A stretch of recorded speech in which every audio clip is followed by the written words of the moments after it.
Hello बच्चों, let's see the question. Fundamental frequency of sonometer wire is n. If the length, tension and diameter of wire are tripled, the new fundamental frequency is.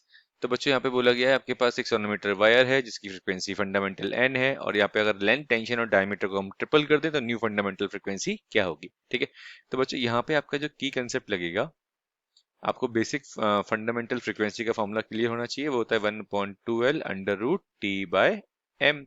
ठीक है, और where यहाँ पे हम बोल सकते हैं वेयर टी इज टेंशन।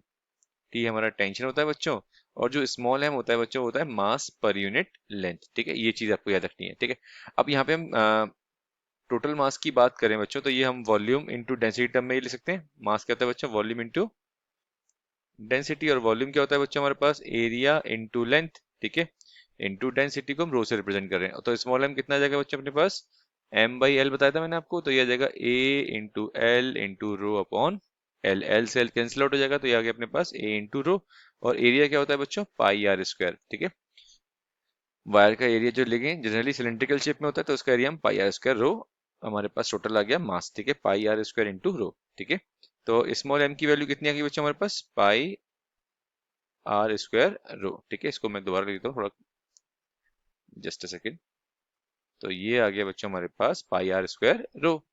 ठीक है, पाई आर स्क्वायर रो। ठीक है, तो ये हमने क्या निकाल लिया बच्चों, मास को कैलकुलेट कर लिया इन टर्म्स ऑफ रेडियस। ठीक है, अब हम लगाते हैं बच्चों इसके बेसिक फॉर्मूले में जो मैंने आपको बताया, इसमें लगाते हैं वैल्यू। ठीक है, तो ये वैल्यू आ जाएगी बच्चों अपनी N equals to 1/2L T upon pi R square rho.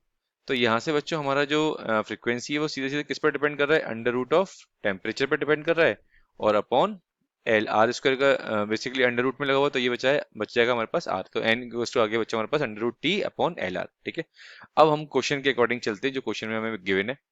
तो ये एन वन हम ओरिजिनल मान लेते हैं यहाँ पर। ठीक है, जो पहले थी फंडामेंटल फ्रीक्वेंसी, एन टू बाद में बेसिकली। ठीक है, तो ये हो जाएगा बच्चों N one upon N two, तो ये हो जाएगा under root T one upon L one R one, और एन टू क्या हो जाएगा बच्चों, under root T two upon L two R two. तो इसको मैं ऐसे लिख सकता हूँ बच्चों, under root T one upon T two into L two upon L one into R two upon R one लिख सकता हूँ बच्चों ऐसे। ठीक है, अब यहाँ पर बच्चों अगर हम बात करें तो again N one upon N two का रेशियो मैं ऐसे लिख सकता हूँ, N one upon N two equals to under root of T one upon T two. तो अंडर रूट टी वन को हम टी मान लेते हैं, और टी टू कितना हो गया बच्चों, ट्रिपल हो गया। ठीक है, और लेंथ भी कितनी हो गई बच्चों हमारी, ट्रिपल हो गई, तो ये एल टू 3L हो जाएगा, और एल वन हमको हम एल मान लेते हैं। रेडियस भी क्या हो गया बच्चों, ट्रिपल हो गया। ठीक है, तो जब डायमीटर ट्रिपल हुआ तो ऑब्वियसली बात है रेडियस भी क्या होगा, ट्रिपल हो जाएगा। यहाँ पे मैं आर लिख देता हूँ बच्चों।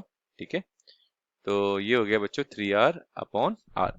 जब इन सारे टर्म को सॉल्व करेंगे बच्चों आप, तो देखिए टी से टी कैंसिल आउट, एल से एल कैंसिल आउट, आर से आर कैंसिल आउट, तो फाइनली आपके पास बचेगा 3√3। तो हमारे पास N one upon N two का रेशियो कितना आ गया बच्चों, तो N one upon N two का रेशियो आ गया बच्चों हमारे पास 3√3। ठीक है, तो एन वन एन टू कितना आ जाएगा बच्चों यहाँ से, तो एन टू आ जाएगा अपने पास एन वन अपॉन 3√3, और एन वन क्या था, फंडामेंटल फ्रीक्वेंसी, तो इसको हम एन से रिप्रेजेंट कर सकते हैं, तो ये आ गया एन अपॉन 3√3। तो हमारे पास न्यू फंडामेंटल फ्रीक्वेंसी आ गई बच्चों, new fundamental frequency is equals to original जो थी पहले इनिशियल जो थी उसके 3/3√3। तो ऑप्शन चेक कर लेते हैं बच्चों एक बार। तो हमारे पास आ गया फर्स्ट ऑप्शन हमारा मैच नहीं कर रहा है, सेकंड ऑप्शन भी मैच नहीं कर रहा है, थर्ड ऑप्शन भी मैच नहीं कर रहा है।